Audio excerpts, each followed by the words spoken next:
ठीक है, last class हम लोगों की जो हुई थी उसके अंदर हमने इक्वेशंस ऑफ मोशन के ऊपर बात करना शुरू की थी और एक क्वेश्चन जो था वो हमने उसका डिस्कस कर लिया था इक्वेशन ऑफ मोशन से रिलेटेड कि ऑब्जेक्ट को जब मूवमेंट दी जाती है वर्टिकली ऑब्जेक्ट को हमने ऊपर नीचे की तरफ फॉल करवाया था, तो उसकी वेलोसिटी वगैरह के ऊपर हमारे पास जो थी पूरी अंडरस्टैंडिंग थी कि वो कितने बजे आके किस टाइम पे कितने बजे बोल रहा हूँ सॉरी माय बैड, और किस टाइम पे आगे ऑब्जेक्ट जो है वो ग्राउंड पे स्ट्राइक करता है, क्या वेलोसिटी होती है, so on and so fourth.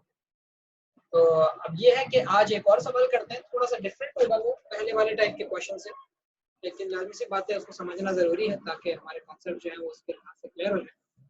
तो let me write down a question see and I will keep on explaining alongside it.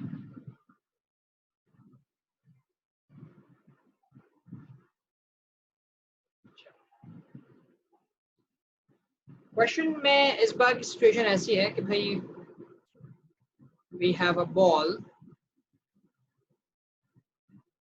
that is thrown vertically upwards with a velocity of, let's say for example, 8 meters per second. ठीक है, या चलो simple कर लेते हैं, with a velocity of 10 meters per second. The ball rises up to a maximum height and falls all the way down into the ocean, which is 80 meters below the top of cliff. Okay, so let me design the entire question. We have this sort of like a cliff over here, and we have the ocean. So you may consider,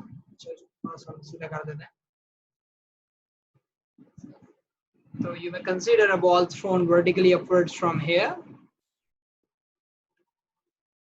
with an initial velocity of 10 meters per second. The ball rises all the way up, reaches to a maximum height, and then falls down into the ocean. See? This height or this gap between the cliff and the ocean is of 80 meters. And obviously, we have the gravitational acceleration over here, which is going to be vertically downwards always. So there are certain things that the examiner wishes to ask from us, say, or right now I wish to ask from you guys. So वो मैं लिख देता हूँ. Walaikum assalam Bilal, just read your message. Number one, time to reach maximum height.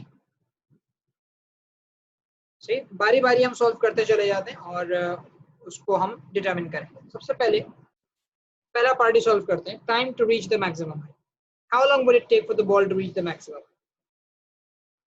तो यहाँ पे the ball reaches the top of the cliff. ठीक है, this is the position over here. और यहाँ से वो पूछ रहे हैं कि भाई कितने देर लगेगी उसे यहाँ पर पहुँचने के लिए. Because the final velocity over here is 0. We are pretty sure about that. क्योंकि आप एक ऑब्जेक्ट को ऊपर की तरफ फेंकेंगे तो लाजमी सी बात है वो स्लो होते होते एक लेवल पे आके रुकेगा, उसके बाद फिर नीचे गिरना शुरू हो जाएगा. तो जिस पॉइंट पे आके रुकता है वो उसकी मैक्सिमम हाइट का पॉइंट होता है. तो लाजमी बात है उससे ऊपर वो जा नहीं सकता, और उस वक्त क्योंकि वो रुक गया है तो फाइनल वेलोसिटी उसकी उस वक्त 0 हो चुकी होती है. अब आपसे बोला जा रहा है you have to find out the time to reach the maximum height. सही, मैक्सिमम हाइट पे पहुंचने का टाइम आप निकालना. तो अगर आपको मैक्सिमम हाइट पे पहुंचने का टाइम निकालना है तो मैं डाटा देख लेता हूँ. मेरी इनिशियल वेलोसिटी. अच्छा, एक चीज और यहाँ पे जो बहुत अहम है, हम कन्वेंशन अभी फिक्स कर देंगे. सही, मैं कन्वेंशन अभी फिक्स कर दूंगा और इस वक्त का जो क्वेश्चन है मैं अगले मेथड से करवाऊंगा कि एक दफा कन्वेंशन डिसाइड हो जाएगा उसके बाद कन्वेंशन चेंज नहीं होगा। तो भाई हमने कन्वेंशन डिसाइड कर लिया है कि हम ऊपर डायरेक्शन को पॉजिटिव कंसीडर कर रहे हैं और हम डाउनवर्ड डायरेक्शन को जो है वो नेगेटिव कंसीडर करें। ये हमारा कन्वेंशन सेट हो चुका है, ठीक है, और ये मैं चेंज नहीं करूंगा पूरे सवाल के अंदर।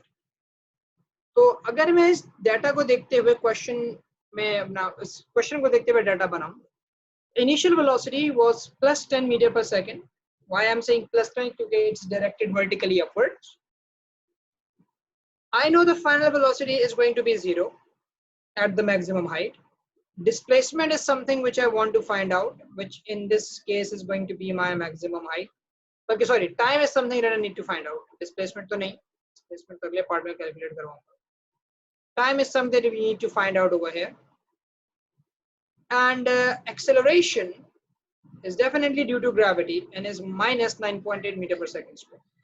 Why is it negative? Because gravity is acting downwards. Gravity is acting downwards, it's acting vertically downwards, and obviously it is supposed to be negative. Based on the information that I have, I'm going to use the formula V equals U plus AT. My final velocity is 0, initial is 10, gravity is minus 9.8, and time is something that I wish to find out. So in this case,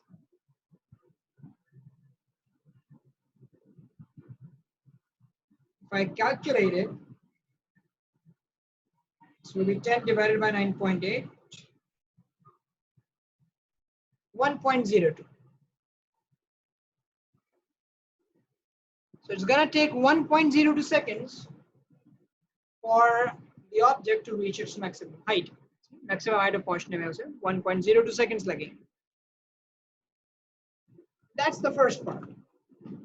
I hope इसके अंदर कोई confusion नहीं होगी अब तक, क्योंकि हमने कोई इतना बड़ा difficult part या कोई rocket science अब तक अप्लाई नहीं किया. Simple चले.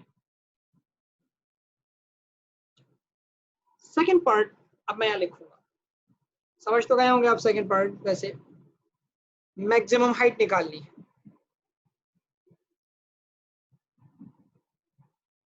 मैक्सिमम हाइट रीच्ड, सबसे ऊपर कहाँ तक गया पता करना है. ठीक है भाई. मैक्सिमम हाइट रीच निकालने के लिए डाटा वही है हमारा, इनिशियल 10 मीटर्स पर second, final 0, acceleration minus 9.8 metre पर सेकंड स्क्वायर. इस बार डिस्प्लेसमेंट दरकार है. मैं अज्यूम करता हूँ मैंने टाइम नहीं निकाला हुआ अभी ना. अगर टाइम निकाल लिया होता तो भी मैं बता दूंगा तरीका क्या है. अभी मैं अज्यूम कर रहा हूँ कि हैव एंड कैलकुलेटेड टाइम. सही है.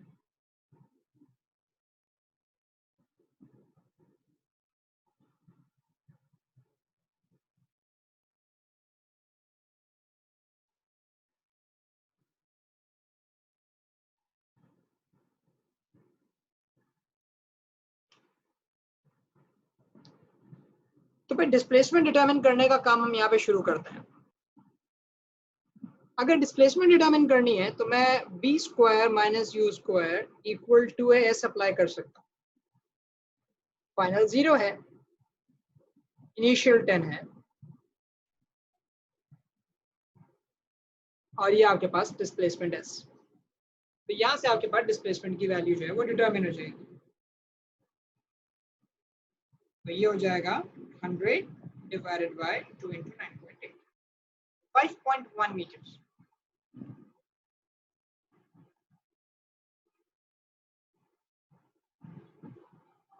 See, so the ball is going to rise 5.1 meters from the top of the cliff. Cliff के टॉप से 5.1 meters. अच्छा, अगर एग्जामिनर इसको थोड़ा सा ट्विस्ट करता, वो बोलता है भाई मुझे ओशन से चाहिए मैक्सिमम. ओशन का सरफेस है, वहां से बताइए मैक्सिमम हाइट कितनी. तो अगर from the surface of ocean होता,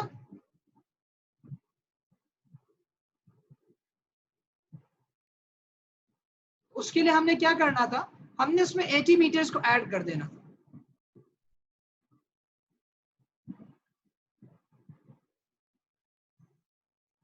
अगर ओशन के सरफेस से मांगा जा रहा होता तो उसमें 80 मीटर्स ओशन तक का जो डिस्टेंस है वो भी ऐड कर दिया जाता, 85.1 हो जाता. ठीक है ना, इसमें आई होप इसमें कोई मसले की बात नहीं है।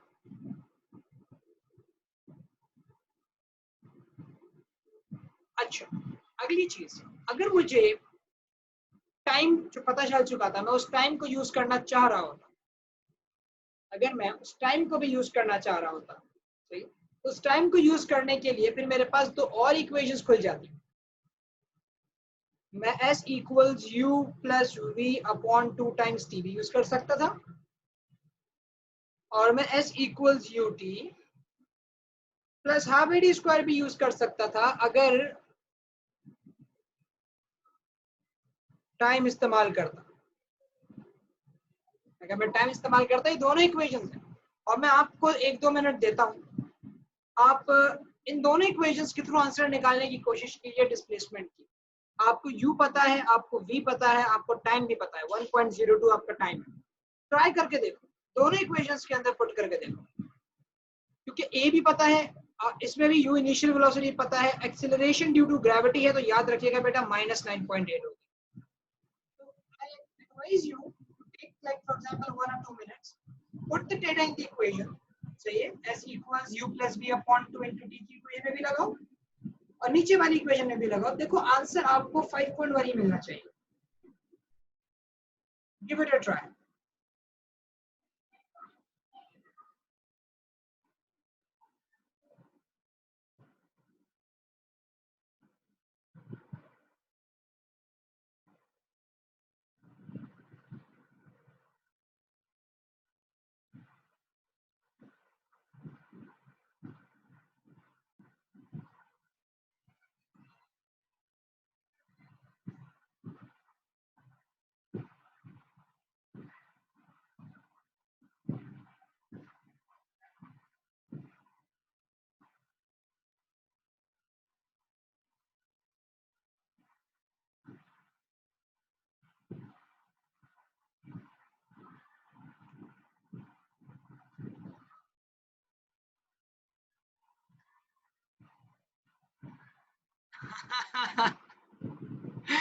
अच्छा ठीक है प्रजा, देखा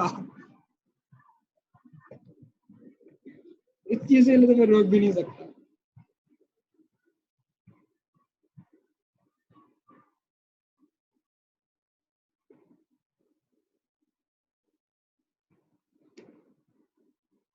बिलाल, सुहा, आंसर सेम आ रहे हैं फर्स्ट इक्वेशन ट्राई करने के बाद और सेकंड इक्वेशन ट्राई करने के बाद? ये दोनों इक्वेशंस ट्राई किए आप दोनों ने? ठीक है, फर्स्ट वन ट्राई कर ली, सेकंड वन भी ट्राई करो। सुहा, आप भी ट्राई कीजिए।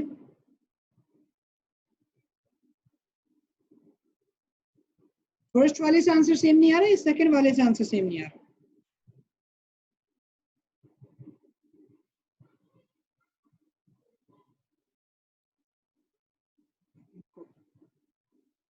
ऐसे सेम नहीं आ रहा।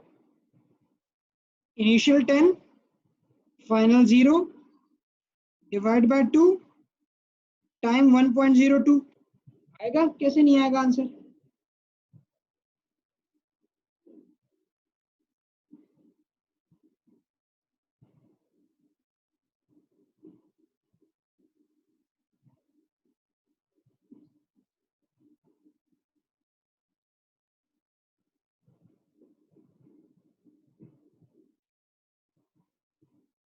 क्या गलती की थी?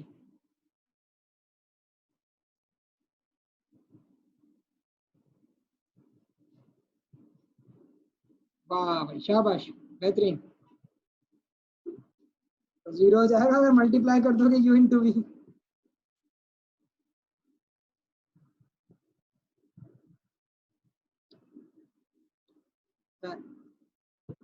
सेकेंड इक्वेशन आप लोगों ने ट्राई की, सेकेंड इक्वेशन से भी आ जाना चाहिए। s इक्वल्स u रखेंगे 10, 1.02 plus half minus 9.8 T square, यहां से भी answer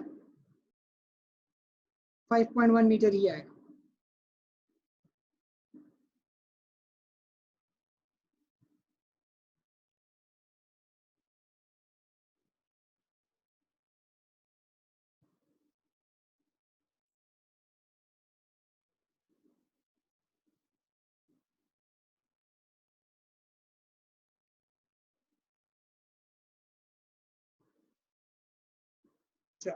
Brilliant. Now let's move on to the third part.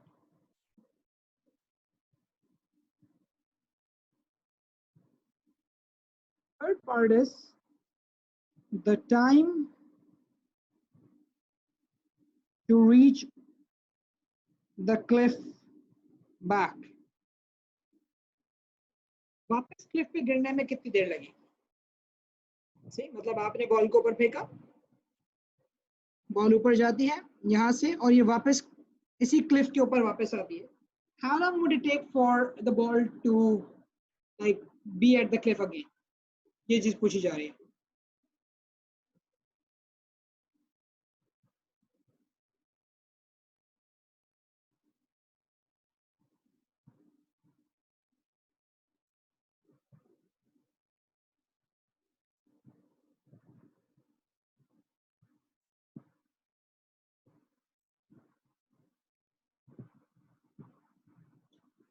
तो देखिए, अगर मैं इसको सॉल्व करने के ना 3 रास्ते निकलते हैं हमारे पास.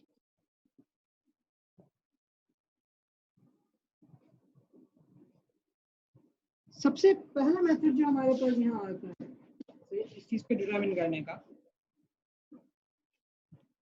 वो ये है कि भाई मैं एक छोटी सी लॉजिक लगाऊं.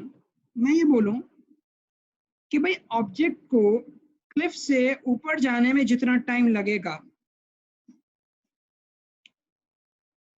उतना ही टाइम उसको क्लिफ के ऊपर वापस आने में लगेगा. उसकी वजह यह है कि जो चीज उसे स्लो डाउन कर रही थी वही चीज स्पीड अप भी कर रही है ना.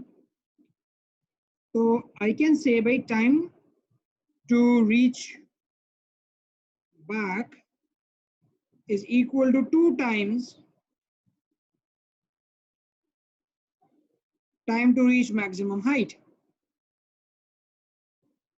जितनी देर ऊपर जाने में लगी उतनी ही देर ड्रॉप होने में लगेगी. आप हाइट पे जाने के टाइम को मल्टीप्लाई बाय 2 करते हैं, आपको पता चल जाएगा वो जो पूरी जर्नी है, राइज करना वहां से फिर उसी जगह फॉल करना, उसी जगह. ये जरूरी है, आप उससे ऊपर नहीं जा रहे हो या उससे नीचे ही नहीं रुक रहे हो, आप उसी लेवल पे आके अगर मालूम करना चाहो टाइम, तो वो हाइट पे जाने के टाइम का डबल होगा. तो यहाँ पे जो टाइम हमारे पास हो जाएगा वो 1.02 को 2 से मल्टीप्लाई कर दीजिए,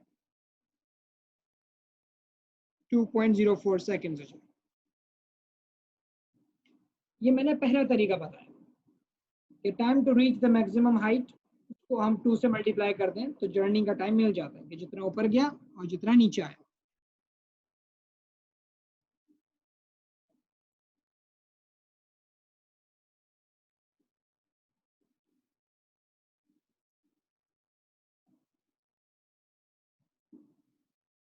I upon 2ar square.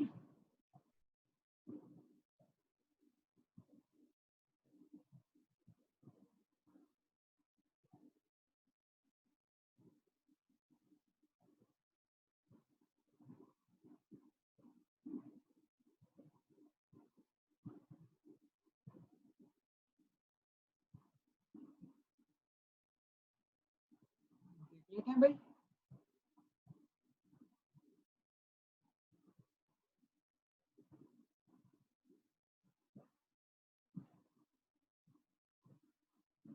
मेरे बच्चे पूरी इक्वेशन से ही आंसर आ रहा है 5.1 मेरे पास. तो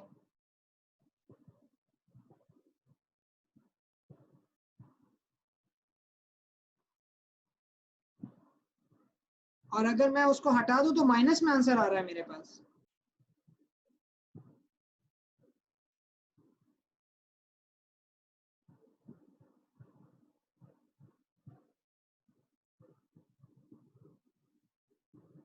अब दोबारा देखना, हो सकता है आपसे कोई मिस्टेक हो गई. तो फर्स्ट मेथड हमने यहाँ पे देख लिया, time to reach maximum height को डबल कर लो, आपको पता चल जाएगा जर्नी का टाइम. मेथड 2 क्या है?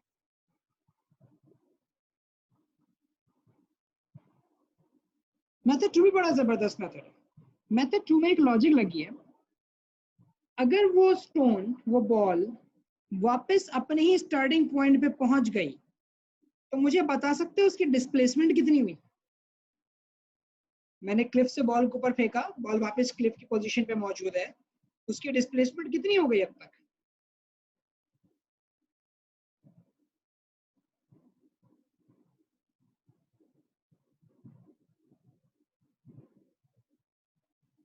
भाई बॉल को ऊपर फेंका गया है, वापस वहीं पे आई हुई है जहां से उसे फेंका गया था। अब डिस्प्लेसमेंट कितनी है उस बॉल की? मैं डिस्टेंस की बात नहीं कर रहा, मैं डिस्प्लेसमेंट पूछ रहा हूँ। डिस्प्लेसमेंट होता है distance from the mean position. Yes exactly, displacement 0 है। सो भाई बात समझ में आई है ना, डिस्प्लेसमेंट 0 क्यों है? You are back to where you started.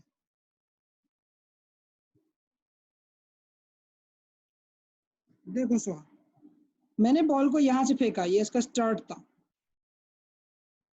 और बॉल वापस घूम के वापस यहीं आ गई। हमारे पास डिस्प्लेसमेंट क्या होता है? Distance from the mean position. Object mean position से कहाँ मौजूद है। ये आपकी स्टार्टिंग पॉइंट था, जैसे सर्कल में होता था कि भाई रेस ट्रैक से रेस शुरू हुई, रेसर्स घूमे, वापस वहीं आ गए जहां से उन्होंने रेस शुरू की। उनकी डिस्प्लेसमेंट क्या होती थी ओवरऑल? 0, क्योंकि वो वहीं पे खड़े थे जहां से उन्होंने मूवमेंट शुरू की। तो फर्क थोड़ी उनकी डिस्प्लेसमेंट में। Back to its starting point, the displacement is 0.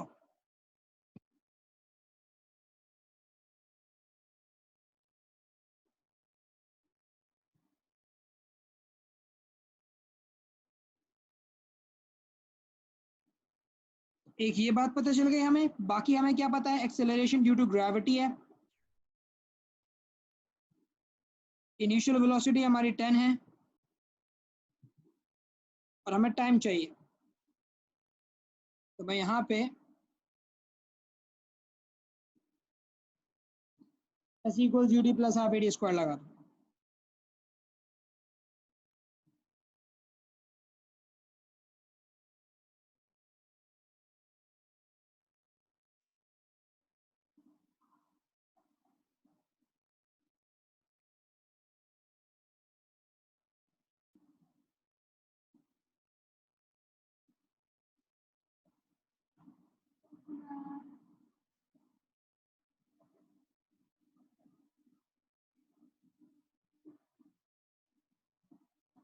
इससे भी आपके पास वही आंसर है।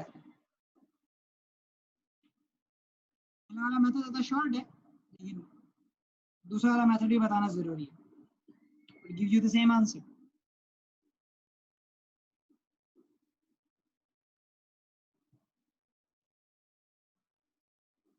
ठीक है भाई,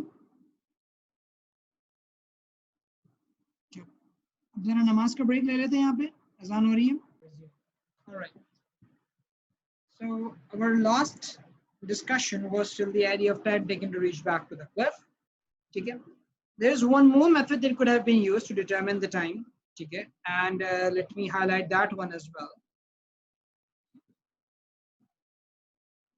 Basically, the reason why I'm including this method is to give you an idea of something.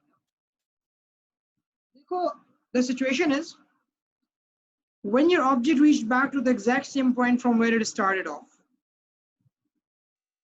So this was its initiation. So it started off from here and it ended over here. The object was launched with a velocity of 10 meters per second, right? In the upward direction. So, because air resistance is negligible, this means there have been no energy loss. The energy loss is nahi hua aapke paas. So if there is no energy loss going on over here,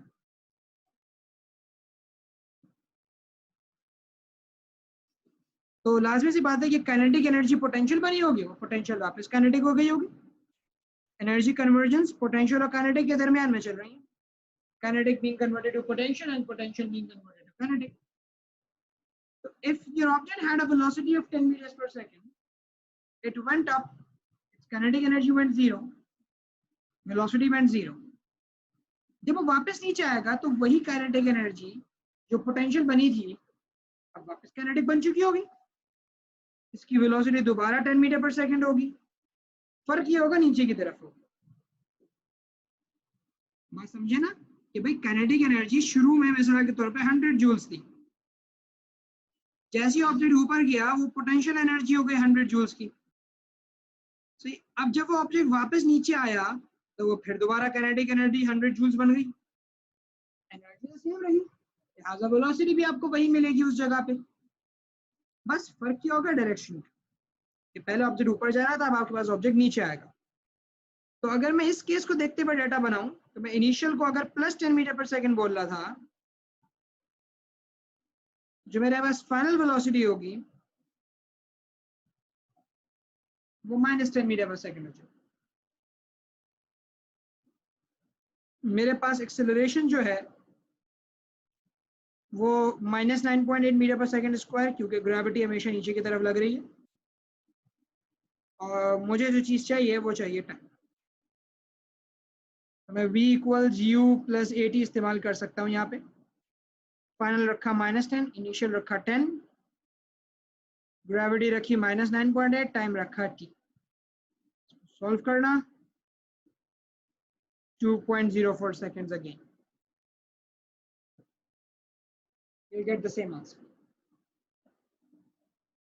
मेरा जो reason था ना मेरे बच्चे यहाँ पे इतने methods करवाने का, तो ये था कि मैं एक रीजन में, एक मेथड में आपको मैं ये चीज सिखाना चाह रहा था, एक मेथड में मैं इस बात को हाईलाइट करना चाह रहा था, और एक मेथड में मैं ये वाली बात हाईलाइट करना चाह रहा था। मैं इन 3 चीजों पे फोकस करवाना चाह रहा था हर मेथड में, ताकि आप रीजन देना सीख सकें।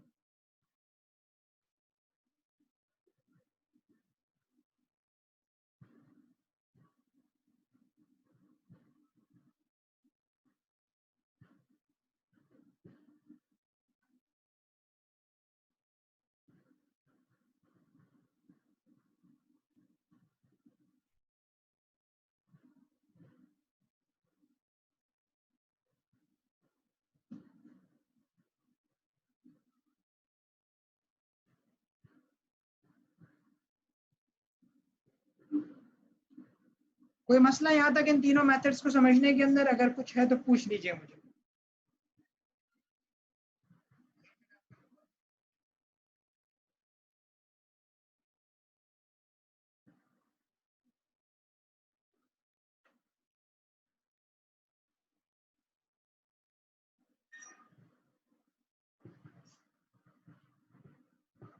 अच्छा भाई,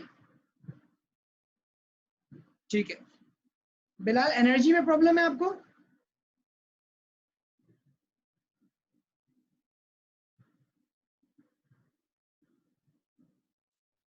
नहीं मेरे बच्चे, एनर्जी वुड नॉट लूज ना, क्योंकि हमारे पास एयर रेजिस्टेंस वगैरह नहीं है।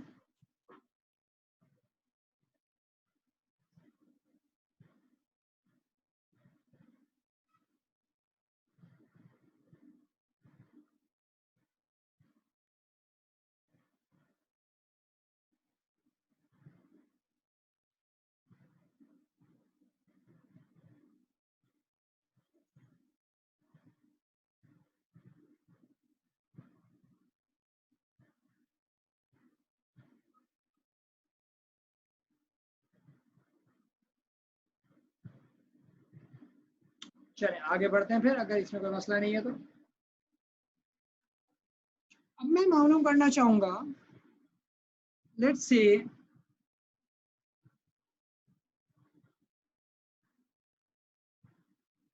पार्ट 4 पे चलते हैं।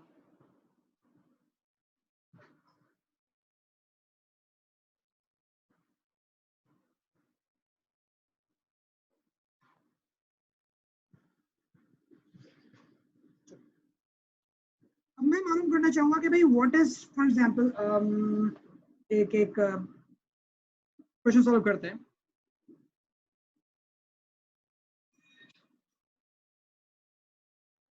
Time when the displacement of ball, yeah, let's say for example time when the ball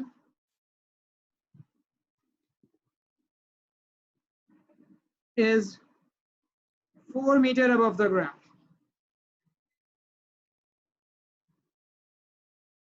इस पार्ट को सॉल्व करते हैं। What is the time when the ball is 4 meters above the ground? सही मालूम करना है। अब देखिए आपके पास डिस्प्लेसमेंट है 4 meters above the ground, तो डिस्प्लेसमेंट प्लस 4 meters की हो गई। above the ground बोला गया था ना, इसलिए डिस्प्लेसमेंट प्लस 4 meters की हो गई। Acceleration due to gravity -9.8 metre पर सेकंड स्क्वायर है आपके पास। इनिशियल वेलोसिटी आपकी +10 मीटर पर सेकेंड, टाइम आपसे निकलवाया जा रहा है। तो जो डाटा है हमारे पास, उस डाटा के मुताबिक जो इक्वेशन सेट बैठती है वो है S = ut + हाफ AD²। इसमें डिस्प्लेसमेंट रखा जाएगा 4, इनिशियल वेलोसिटी 10, टाइम चाहिए, प्लस हाफ माइनस 9.8 E²। ये हो जाएगा 4 = 10t माइनस 9.8 को डिवाइड बाय 2 करते हैं, 4.9 T²।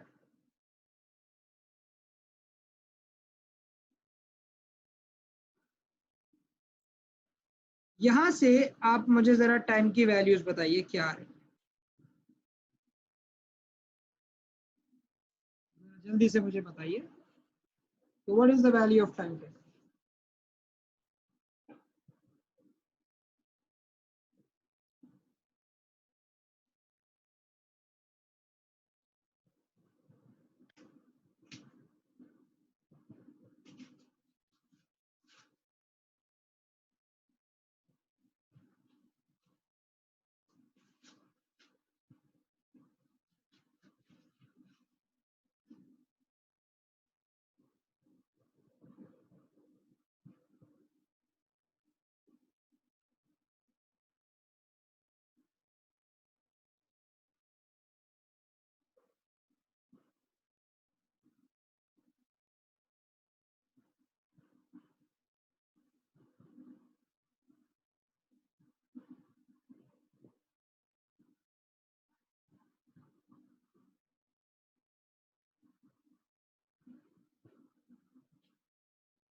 ठीक है अफरा, 2 वैल्यूज आ गए मेरे पास, मैं बाकी का भी वेट कर रहा हूँ, उनके भी जवाब आ जाएं।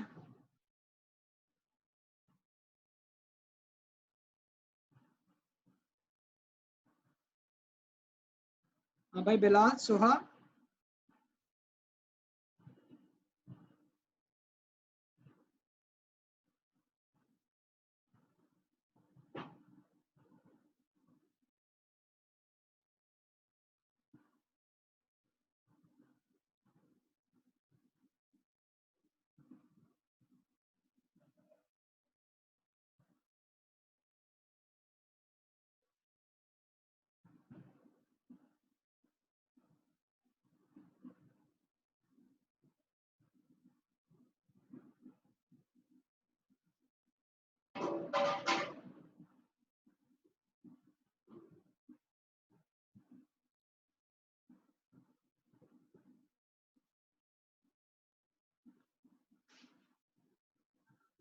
बाकियों का आंसर नहीं आ रहा भाई, क्या आसान सी इक्वेशन है, क्वाड्रेटिक इक्वेशन है, कैलकुलेटर में रखिए और आंसर निकाल लीजिए। एक वैल्यू है 0.55 सेकेंड्स और एक वैल्यू है 1.49 सेकेंड्स। ये दो आंसर्स आने का मतलब क्या है, इस बात को समझो। ये दो आंसर्स आने का मतलब ये है, तो जरा बड़ा कर लूं मैं,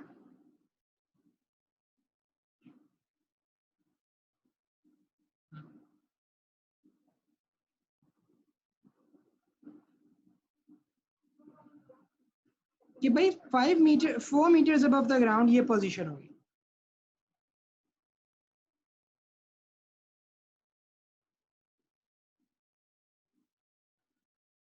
तो एक दफा ऑब्जेक्ट ऊपर जा रहा होगा तब वो 4 मीटर्स पे होगा, एक दफा ऑब्जेक्ट नीचे आ रहा होगा तब वो 4 मीटर्स पे। तो ये जो दो टाइम आए हैं, एक दफा वो इस वक्त का टाइम बता रहे हैं और एक दफा वो इस वक्त का टाइम बता रहे हैं, ये दो टाइम्स हैं। ठीक है, तो ये दो टाइम आने का जो मकसद है वो ये है कि ये दो में से ऐसा नहीं है कि एक गलत है एक ठीक है, ये इस वजह से कि आपके पास एक दफा ऑब्जेक्ट ऊपर जा रहा था और एक दफा ऑब्जेक्ट जो है वो नीचे आ रहा था। बात समझ में आई?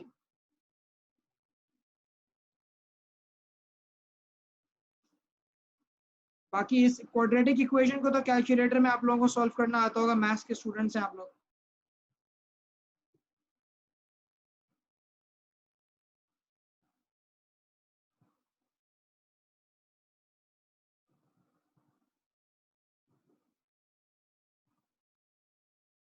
आगे बढ़े भाई, इस पार्ट से कोई मसला तो नहीं है ना?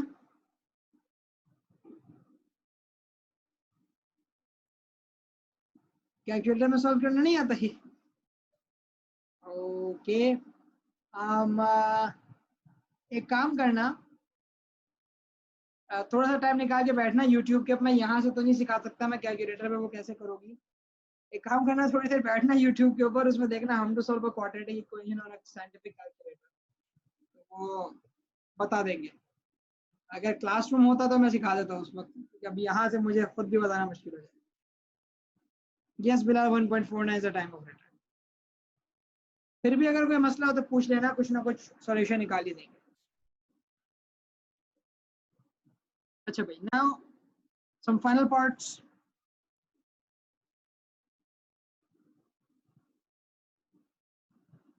Velocity when the ball hits the ocean. अब वो वेलोसिटी निकालनी है जब आपकी वो बॉल ओशन पे आगे हिट कर रही है, यानी ये वाली सिचुएशन में अब बॉल आखिरकार नीचे पहुंच चुकी है।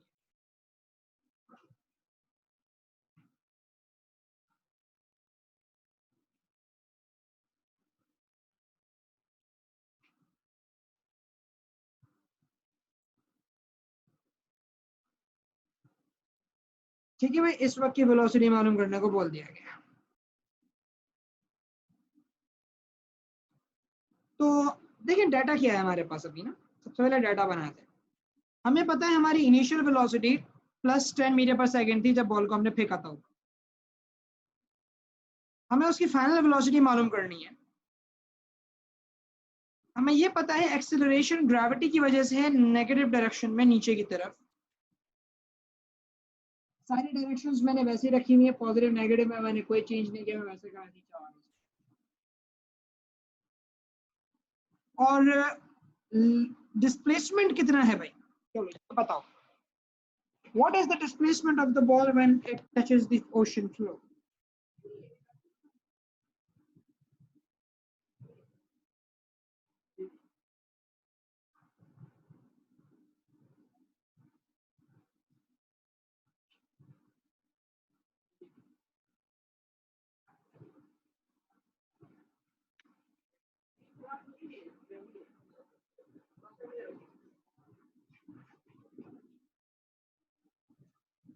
और जब बात आए तो ठीक है बिलाल, पॉजिटिव नेगेटिव का साइन लगाना जरूरी है, बगैर पॉजिटिव नेगेटिव की नहीं बताया।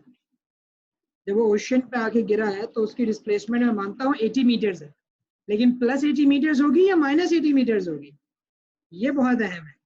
बिल्कुल। सुहा और अफरा, आप दोनों का क्या ख्याल है? जब वो ओशन पे आके हिट करेगा तो डिस्प्लेसमेंट +80 होना चाहिए या -80 होना चाहिए? अब मीन पोजीशन से नीचे आ चुके हैं अब,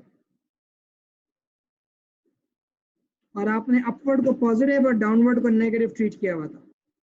बिल्कुल बिल्कुल, शाबाश। The displacement is going to be 80 metres. ये सबसे अहम चीज है इस चीज से। सबसे अहम स्टेटमेंट, सबसे अहम बात इसकी यही है कि अगर आपने ये चीज पहचान।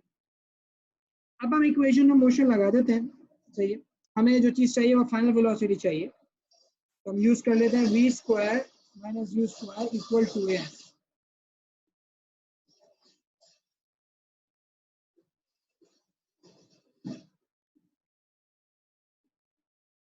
फाइनल वेलोसिटी मुझे चाहिए, इनिशियल 10 है,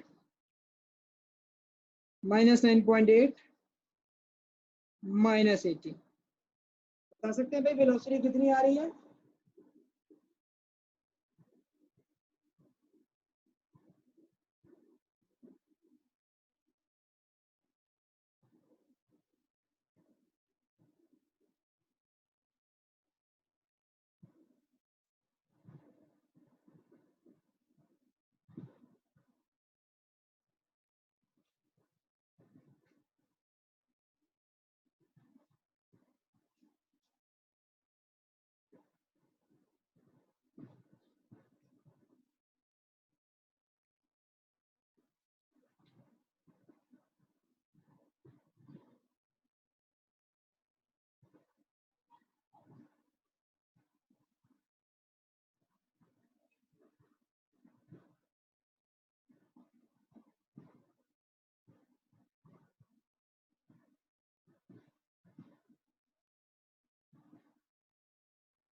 अभी क्या आ रही है v की वैल्यू, इसकी वेलोसिटी कितनी आ रही है?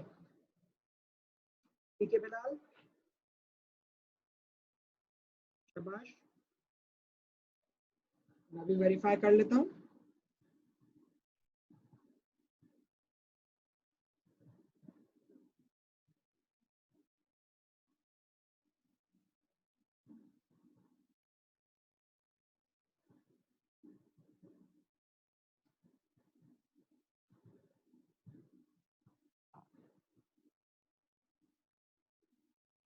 फोर्टी पॉइंट एट मीटर पर सेकेंड आंसर आना चाहिए इसका। आ रहे हैं आप लोगों के पास?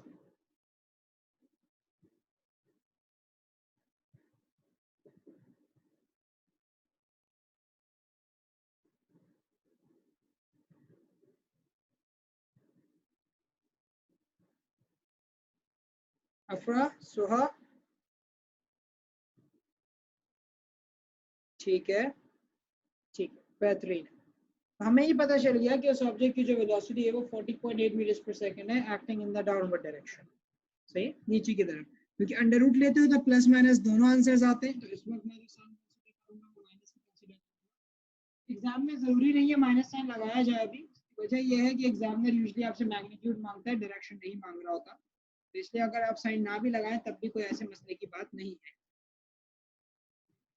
और लास्ट पार्ट कर लेते हैं, उसके बाद फिर लेसन एंड करेंगे हम।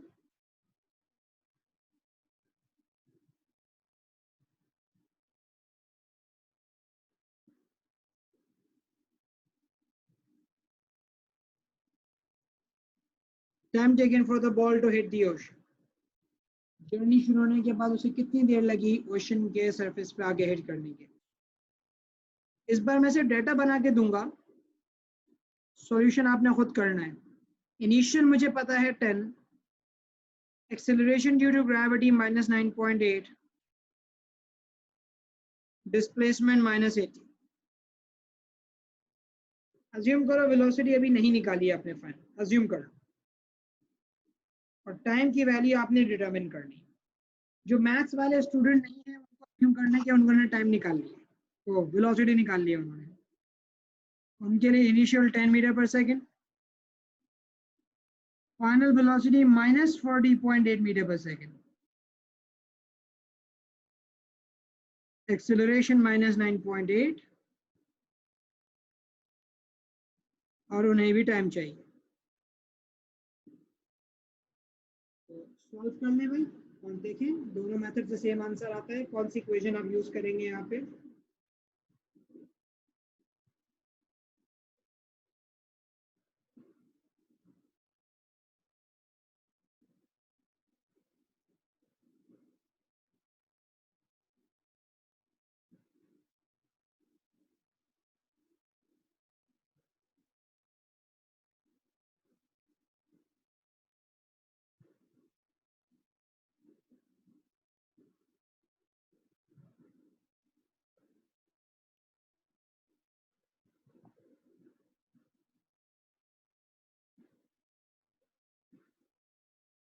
बिल्कुल।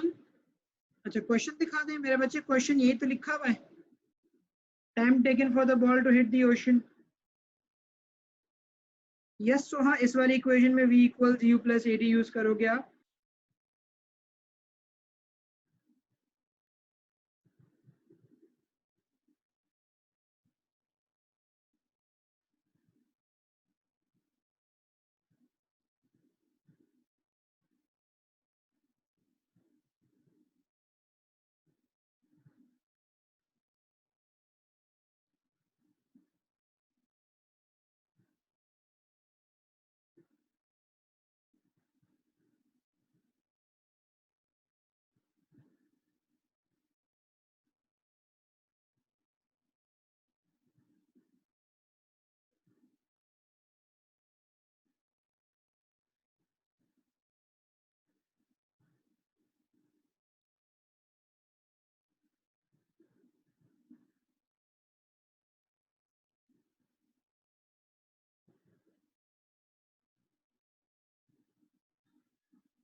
ठीक है अफरा, आपका ये आंसर आया है। नहीं मसला नहीं है, इट्स अ पॉसिबल आंसर।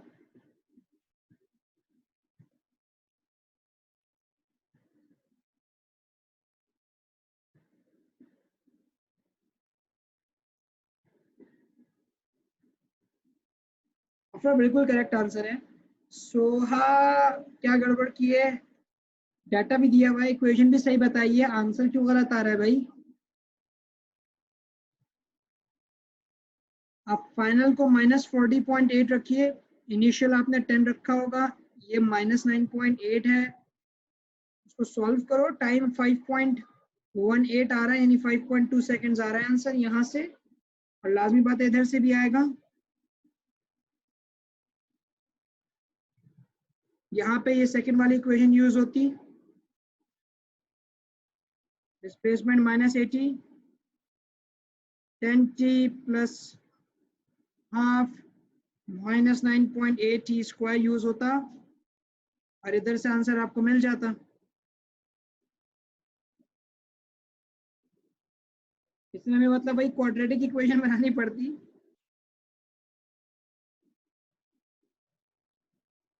यहाँ से भी दो आंसर आते, एक पॉजिटिव आंसर आता टाइम का, एक नेगेटिव आता।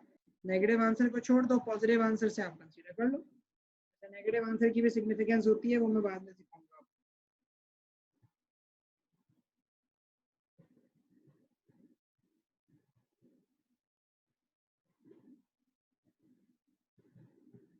ठीक है भाई, चलें आज के लेसन पे यहीं पे एंड करते हैं। 5 मिनट बाद A2 की क्लास शुरू करेंगे हम। सही है, ये जो फाइल्स हैं अब मैं आप लोगों के ड्राइव का एक लिंक मैंने बना दिया है। अब हर लेक्चर रिकॉर्ड होगा और उसका PDF और लेक्चर जो है वो उस ड्राइव के ऊपर अपलोड हो जाएगा। मैं उसका लिंक आपके गूगल आपके जो ग्रुप के डिस्क्रिप्शन है उसमें शेयर कर दूंगा, ताकि आप जो है उससे डायरेक्ट एक्सेस कर सकें।